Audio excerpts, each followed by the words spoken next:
తెలుగు వారి number 1 choice Telugu matrimony. Kakinada Mallepalli military హోటల్పై వివాదం చెలరేగుతుంది. హోటల్లో శ్రీవారి సెట్పై ఏపీ సాధు పరిషత్ ఆగ్రహం వ్యక్తం చేస్తోంది. శ్రీవారి నమూనా ముందు నాన్ వెజ్ పెట్టడంపై మండిపడుతున్నారు. వ్యాపారం పేరుతో భక్తుల మనోభావాలు దెబ్బతీయొద్దని చెప్తున్నారు. వెంటనే హోటల్ యాజమాన్యం క్షమాపణ చెప్పాలి, హోటల్లో శ్రీవారి నమూనా తొలగించాలని వారంతా డిమాండ్ చేస్తున్నారు.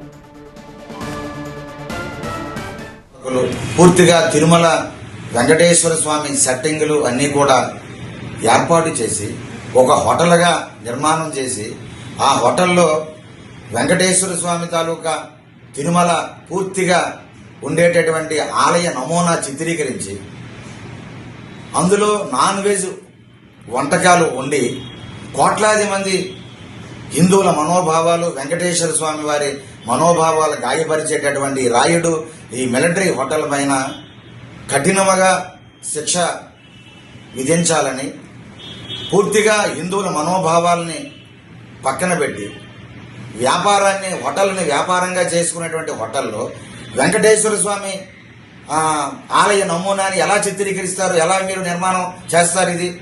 ఇది చాలా తప్పిదం. తక్షణమే యాజమాన్యం హిందూ సమాజానికి క్షమాపణ చెప్పాలి. కోట్లాది మంది ఆరాధ్య దైవం వెంకటేశ్వర స్వామిని వ్యాపారంగా మీరు వాడుకొని వెంకటేశ్వర స్వామి ఆలయాన్ని వ్యాపార కేంద్రంగా మీరు ఒక హోటల్ కేంద్రంగా మీరు మారిస్తే ఖచ్చితంగా మేము ఊరుకునేది లేదు. తెలుగు వారి నంబర్ 1 చాయిస్ తెలుగు మ్యాట్రిమోనీ.